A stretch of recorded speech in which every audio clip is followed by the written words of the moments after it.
திரு Balasingham sir, எப்படி பார்க்கீங்க டெல்லி தேர்தல் முடிவுகள்? டெல்லியை தான். வணக்கம். தலைநகர் டெல்லியை கைப்பற்றுவது என்பது 27 ஆண்டு காலமாக போராடி வருகிறது பிஜேபி. அதற்கு பல்வேறு யுக்திகளை அது கையாண்டு வந்திருக்கிறது.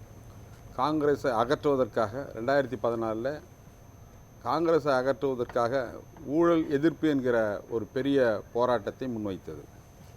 அந்த போராட்டத்தினுடைய விளைவாக தான், அண்ணா ஹசாரே போராட்டத்தினுடைய விளைவாகத்தான் மத்தியிலே, அதாவது அங்கே மத்தியிலும் ஆட்சியை கைப்பற்றினார்கள். அதே போல் டெல்லியிலும் ஆட்சி மாற்றம் நடைபெற்றது. அண்ணா ஹசாரேயோடு இருந்து பணியாற்றியவர் தான் அரவிந்த் கெஜ்ரிவால். ஊழலை ஒழிப்பேன் என்று சொன்னவர் தான் அரவிந்த் கெஜ்ரிவால். ஆகவே இந்த தேர்தலை பொறுத்தவரையில் என்ன பிஜேபி எந்த வகையில் வெற்றி பெற்றிருக்கிறது, ஏன் ஆம் ஆத்மி தோல்வி அடைந்திருக்கிறது சொன்னால், ஆம் ஆத்மி கட்சி என்பது பொதுவாகவே அது ஒரு சாஃப்ட் இந்துத்வா என்று சொல்வார்கள். அந்த இந்துத்வா கொள்கையை பின்பற்றக்கூடிய ஒரு கட்சி. அதுதான் பிரச்சனையே.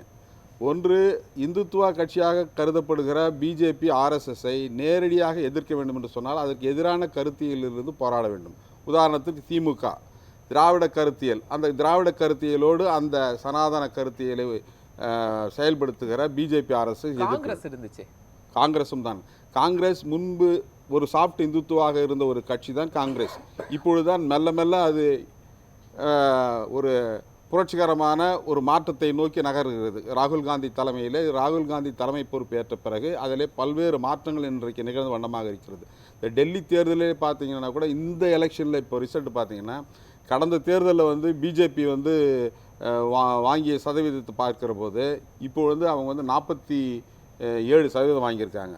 அவங்க ஆம் ஆத்மி கட்சி போன முறை 54% வாங்கியிருக்காங்க. இப்போது 43, ஏறத்தாழ 10-11% வாக்குகளை அவங்க இழந்திருக்காங்க. எப்படி இழந்திருக்காங்கன்னா, ஒரு பக்கம் பிஜேபிக்கு 7-8% இழந்திருக்காங்க, 2.5-3% காங்கிரஸ்க்கு இழந்திருக்கிறாங்க. இப்போ மெல்ல மெல்ல காங்கிரஸ் வலுப்பெற்று வருவதாகத்தான் இதிலிருந்து பொறுப்பு இருக்குது. அப்படின்னா என்னென்னா, காங்கிரஸ் மெல்ல மெல்ல அந்த சாஃப்ட் இந்துத்வா என்கிற அந்த கருத்திலிருந்து மெல்ல மெல்ல மாறி இன்றைக்கு ஒரு புரட்சிகரமான மாற்றத்தை நோக்கி முற்போக்கான கருத்துக்களை, அதாவது சனாதன கருத்தியலுக்கு எதிரான நிலை கொண்ட ஒரு இயக்கமாக இன்றைக்கு காங்கிரஸ் ராகுல் காந்தி தலைமையில் இயங்கி வருகிறது. அது அந்த மக்கள் ஏற்றுக்கலையா?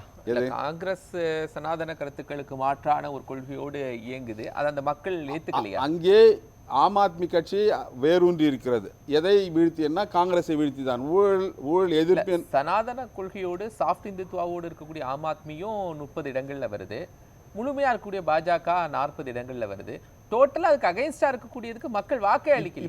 இப்பொழுதுதான் அந்த மாற்றம் உருவாகிறது. அடுத்த தேர்தலில் பார்த்தீங்கன்னா காங்கிரஸ் மிகப்பெரிய ஒரு கட்சியாக அங்கே டெல்லி அரசியலில் கும்பமேளாவால் தான் இந்த வெற்றி பெற்றிருக்குதுன்னு சொல்கிறாரு. இது ஒரு அபத்தமான ஒரு கூற்று. இது அங்கே என்ன நடந்ததுன்னு சொன்னால், அரவிந்த் கெஜ்ரிவால் ஊழலுக்கு எதிர்ப்பானவர். ஒரு பக்கம் இந்துத்துவ கொள்கையை கொண்டவராக இருந்தாலும் அவர் ஊழலுக்கு எதிர்ப்பானவர் என்கிற ஒரு இமேஜ் கட்டப்பட்டது. அதனால தான் அவர் பிஜேபி அங்கே வெல்ல முடிஞ்சது. 2015 இருக்கட்டும், 2020 இருக்கட்டும், அந்த ஊழல் எதிர்ப்பாளர் அப்படின்னு ஒரு உடைச்சது யார்? பாஜக. அதான் சொல்கிறேன். அப்போது மிடில் கிளாஸ் கிட்ட ஒரு மிகப்பெரிய ஒரு வரவேற்பை பெற்றார் அரவிந்த் கெஜ்ரிவால். அதை எப்படி பிஜேபி தகர்த்தது என்று சொன்னால், ஒருபுறம் அவர்கள் ஊழலுக்கு எதிரானவர்கள் இல்லை, அவர்களே ஊழல் செய்யக்கூடியவர்கள் என்பதற்கான மதுபான ஊழல் இந்த மாதிரியான ஊழல் குற்றச்சாட்டுகளை சிக்க வைத்து அவரை சிறைப்படுத்தி அவருடைய முன்னணி தலைவர்களெல்லாம் சிக்க வைத்தார். இப்போ அந்த கட்சி எப்படி ஒரு சாஃப்ட் இந்துத்துவாக்கு போயிருக்குதுன்னு ஒரு சின்ன உதாரணம் பாருங்கள். அதிஷி இப்போதைய முதல்வர், டெல்லியினுடைய முதல்வர், அவங்க ஒரு இடதுசாரி, அவங்க குடும்பம் இடதுசாரி குடும்பம். அவங்களுடைய பேர் அதிஷி மர்லேனா. மார்க்ஸ் லெனினுடைய பேரை இணைச்சி தான் அவங்க பேரே இருந்து ஜேஎன்யூவில் படித்தவங்க. அவங்க அந்த கட்சிக்கு வந்த பிறகு அவங்களும் ஒரு சாஃப்ட் இந்துத்துவா மாறிட்டாங்க. அப்படி சாஃப்ட் இந்துத்துவா என்கிற அந்த நேச்சர் இருந்ததுனால அக்செப்ட் பண்ணிக்கிட்டாங்க அங்கே இருக்கிற மக்கள். ஊழல் எதிர்ப்பு என்பது இந்த சுற்றுல ஒரே ஒரு கேள்வி ஏற்றாங்க. ஒருவேளை காங்கிரஸும் ஆம் ஆத்மி இணைந்திருந்தால் பாஜகவை எதிர்த்து அதுதான் பதில் சொல்ல வரேன். இப்போ காங்கிரஸும் இந்திய கூட்டணி என்பது வெறுமனே நாடாளுமன்ற தேர்தலுக்கு மட்டுமே கூட்டணியாக இல்லாமல் சட்டமன்ற தேர்தல்களுக்கும் அவங்க கூட்டணியை வைத்திருக்க வேண்டும். அப்போ வைத்திருந்தாங்கன்னா இப்போ ஏறத்தாழ 43% ஆம் ஆத்மி கட்சி பெற்றிருக்காங்க. ஏறதான் 7% வந்து காங்கிரஸ் கட்சி பெற்றிருக்காங்க. இப்போ இந்த 2 கட்சிகளும் இந்த 2-3 தொகுதிகளில் இப்போ முன்னணி 2வது இடத்துல வந்து காங்கிரஸ் கட்சி இருக்குது.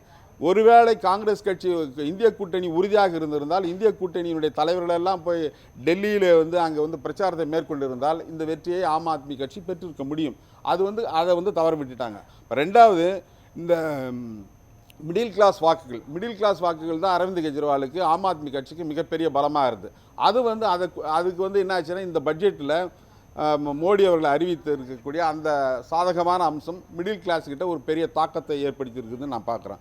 அதே போல் அவங்களுக்கு இருக்கக்கூடிய பணபலம், அதாவது பிஜேபிக்கு இருக்கக்கூடிய பணபலம் என்பது எம்எல்ஏக்களை வாங்குவது, அது கடந்த கால வரலாறு எல்லா இடங்கள்லையும் எல்லா மாநிலங்களும் நம்ம பார்த்துட்டே இருக்கோம். எம்எல்ஏக்களை விலைக்கு வாங்குவது, ஆட்களை விலைக்கு வாங்குவது என்கிற மிகப்பெரிய பணபலம் பொருந்திய கட்சியாக பிஜேபி இருக்கிறது. இன்னொரு பக்கம் அவங்களுடைய பிரச்சார பலம், அவர்களுக்கு ஆர்எஸ்எஸ் என்கிற அந்த இயக்கம் வந்து தொடர்ந்து பிரச்சாரத்தை மேற்கொண்டு வருகிறது.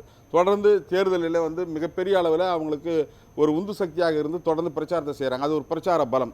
அதற்கு பிறகு இஸ்லாமியருடைய வாக்குகள், டெல்லியில் வந்து இஸ்லாமியருடைய வாக்குகள் இப்பொழுது சிதறி போனது. 3 கட்சிக்கு சிதறி போச்சு. இப்போ ஒன்று வந்து மஜ்லிஸ், இஸ்லாமியர்கள் அதிகமாக இருக்கக்கூடிய தொகுதிகளில் கூட பாஜக வெற்றி பெற்றிருக்கிறது. அதுதான் காரணம் வந்து இஸ்லாமியருடைய வாக்குகள் ஒரு பக்கம் ஏஏஎம் கட்சிக்கு பிரிஞ்சிருக்குது, இன்னொரு பக்கம் காங்கிரஸ் கட்சிக்கு பிரிஞ்சிருக்கு, இன்னொரு பக்கம் ஆம் ஆத்மி கட்சிக்கு பிரிஞ்சிருக்கு.